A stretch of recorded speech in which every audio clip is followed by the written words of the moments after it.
y'all, and welcome back to Cup of Cheer. Wow, I cannot believe it's been another year since we last filmed, and I'm just so sluggish right now. Let me even see if that worked. Yeah, I think we covered all the ones we know. Howdy y'all, and welcome back to Cup of Cheer. So today I wanted to do a little story time from the Santa Claus book, A Golden Book. It was published in the 50s to early 60s, and I wanted to read to you The Exact Right Present. Now, I don't want to lift it up too often, the book that is, because it is well loved, because we've had it since it was first published in my family. So, pardon me as my head is down a bit while I read, but this is such a sweet story, I just had to share it. It's called The Exact Right Present. Billy Bear watched his mother making Christmas cookies, and he thought, well, there isn't anyone in the whole world as nice as my mother. He watched her making a sweater for his daddy, and a cap for his granddaddy, and a little pair of mittens for his baby brother. And Billy Bear thought, well, there isn't any mother in the world as smart as my mother. Then Billy Bear's mother said, now Billy, I'm going to start on your present. I'll keep it in my lap under the edge of the table, and don't you peek. Night after night, his mother worked on his present under the edge of the table, and Billy Bear didn't peek. But he certainly did wonder what his mother was making. It took so many nights, and his mother looked so pleased and delighted that Billy Bear was sure it must be the best kind of present. He thought. Now, I just love my mother so much that I want to make her a wonderful present too. He thought and he thought about a present for his mother, and since he could not think exactly what a little bear could make, he talked to his teacher about it. Well, Billy, she said, why not make a calendar for your mother? I will, cried Billy Bear. I just will. So he made a most beautiful picture of Santa Claus Bear up on a housetop, and he put a piece of beautiful red string at the top for hanging it.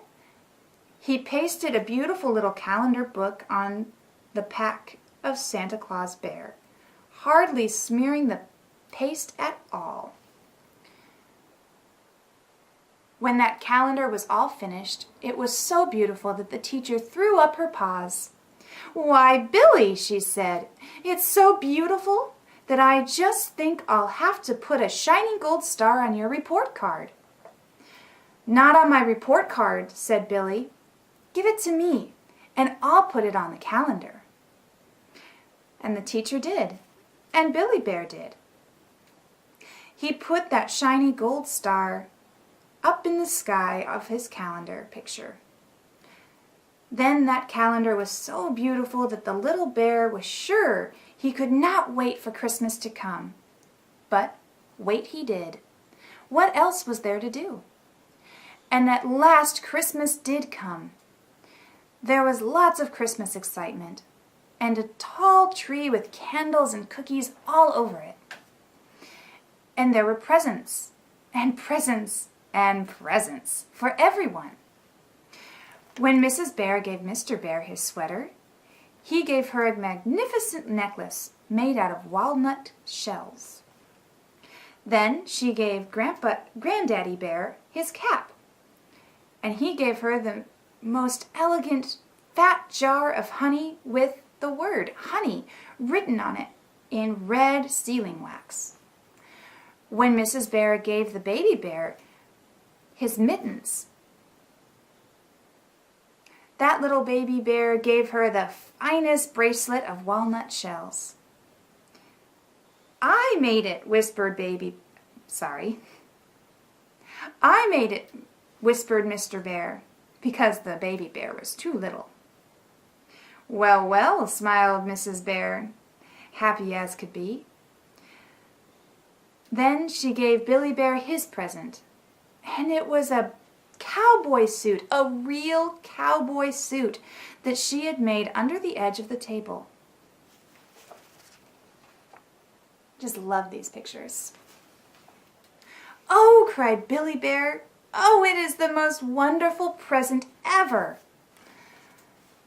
Then he gave his mother the present that he had made for her. His mother began to unwrap, and while she did, just for a moment, Billy Bear thought, "Oh dear, it isn't a nice enough present at all. It isn't magnificent, like a walnut shell necklace, and it isn't all dangly and fine like a walnut shell bracelet. It isn't tasty and sweet and fat like a jar full of jelly. It's just a little old nothing of a present," thought Billy Bear, wrinkling back with tears. But now his mother had the present all unwrapped. She looked at it and patted it and held it up just as if it were hanging on the wall beside the stove. "Billy Bear," she cried. "Why, Billy Bear, what a wonderful present! A beautiful picture with no paste smeared hardly at all, and a calendar with enough days on it to last all year. Why, Billy Bear, it is beautiful." Now Billy Bear felt so happy and proud that he began to bounce. He pushed out his little fur chest and put up his nose to be kissed. After his mother kissed him, he said, "I hope you noticed the gold star." "I did," whispered his mother. "It looks just like a gold star that goes on a report card of a very, very good little bear." "That's just what it is," said Billy Bear. And then his mother looked so pleased and proud that he was sure his present had been magnificent and splendid and beautiful and exactly right. I love that story because in a way the beginning of it reminds me when I was a little kid and my mom was crocheting me a blanket and I thought it was a beautiful blanket and I asked her, "Who are you making that for?" And her reply was, "Well, don't you think that Cousin Dottie would love this blanket?" On Christmas morning, I opened it up and I cried because I loved that blanket, but I thought that she had given me the wrong gift and Cousin Dottie didn't get her Christmas gift that year. And Mom had to console me and tell me that, no, this is your gift. And I was in love with that blanket. I still have it to this day. As you may have guessed, it was a few years ago that this happened. But anyhow, and it makes me think about how often we do this to ourselves. We want to give the best gift that we can give. And we spend all this time, like Billy Bear, making this beautiful presentation or gift that we can give to somebody. And then we doubt ourselves. And for a moment, we ruin this beautiful gift. If only we could see what the other person would see as they open it. And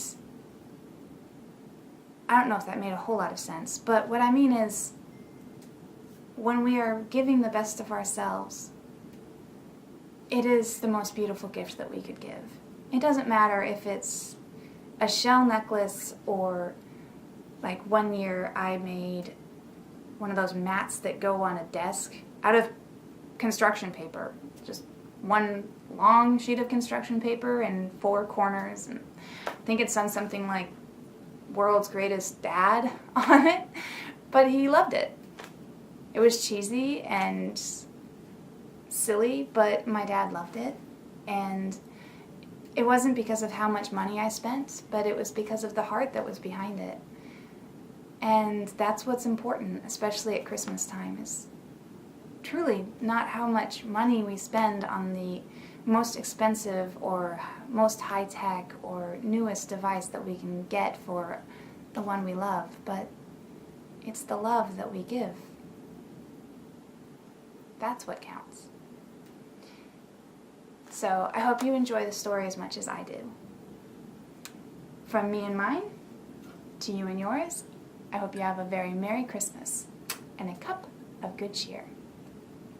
We wish you a Merry Christmas, we wish you a Merry Christmas, we wish you a Merry Christmas and a Happy New Year.